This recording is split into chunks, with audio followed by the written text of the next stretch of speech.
There was this one time that I was working at a CVS about 10 years ago, and I got robbed. It was probably around 2:30 in the morning.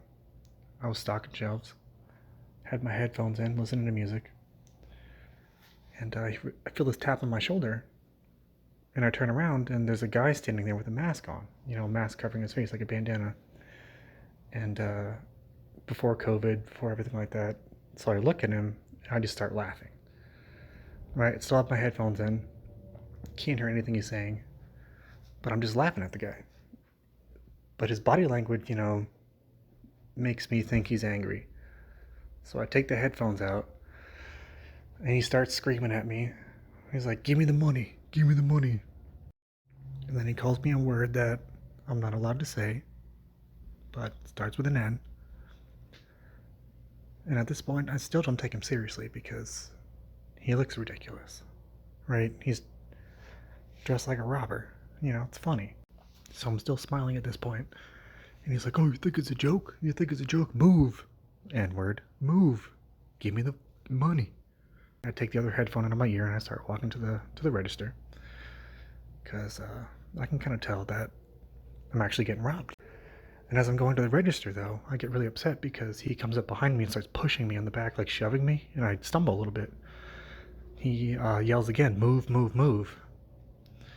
And I thought that was kind of rude, so I turn around and I look at him right in the eye, and I'm like, "Look, do you want the money or not?"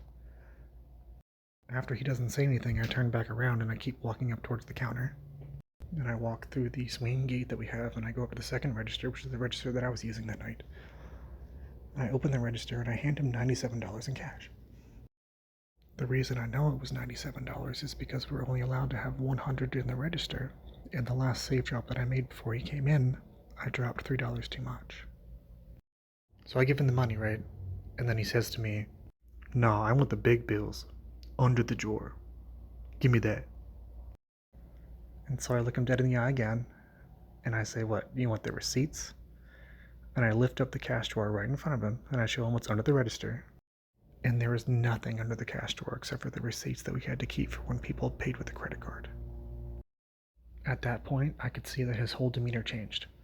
His shoulders dropped. He started looking at the counter, nothing else. And I felt bad for him. Because looking at him, it seemed like he really regretted coming in here. He regretted trying to rob a store because all he got in the end of it was $100. Less than $100. He got $97. And I asked him, "Do you want me to bag the change?" And he never looked at me. He just kept staring at the counter, and he shook his head and he was like, "Nah, man.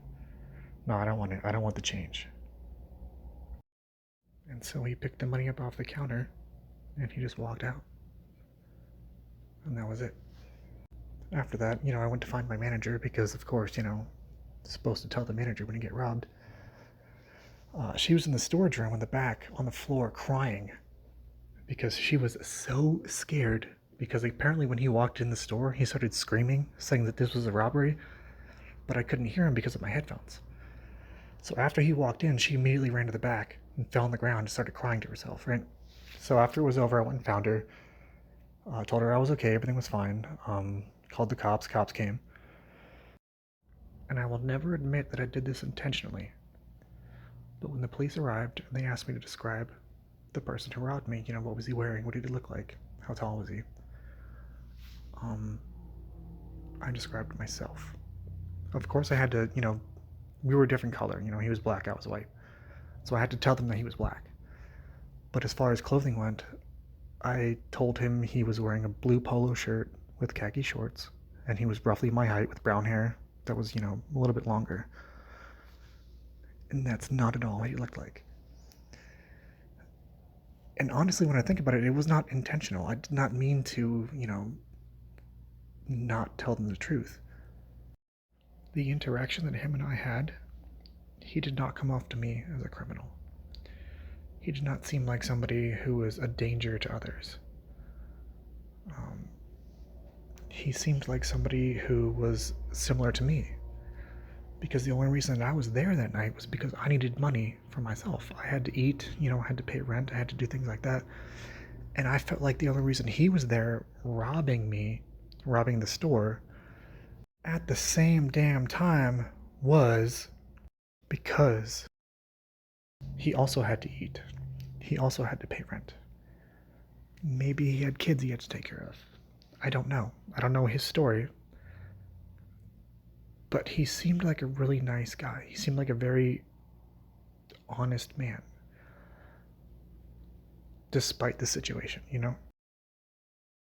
Maybe that's why I gave the wrong description to the police. It's not that I did it on purpose, but in a way, when I looked at him, how he acted and what he was doing, I saw myself in him, almost like a reflection. So I did describe him accurately.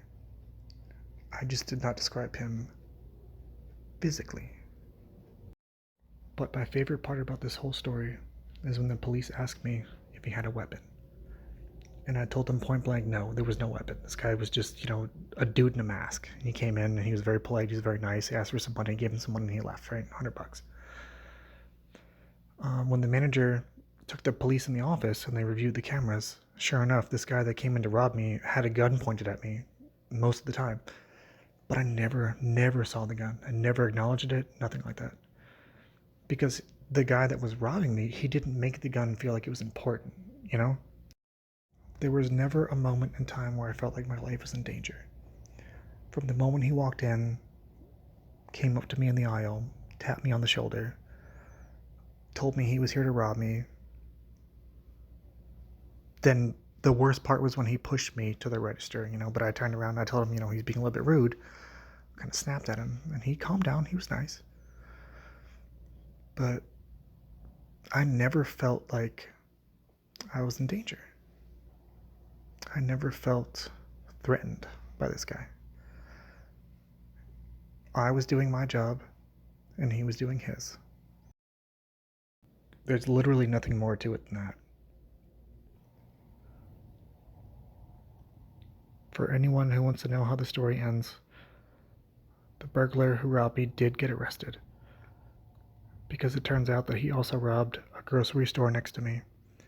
He robbed where I worked, and then he went across the street and he robbed a gas station. In total, he got something like $500 or $600. And he did get arrested for armed robbery. But nobody was hurt. No one was killed. No shots were fired. Even when he was arrested, he went willingly, calmly. And when he was searched after the arrest, police found out that the gun that he was using to rob the stores wasn't a real gun. It was just an airsoft gun. Thank you for listening.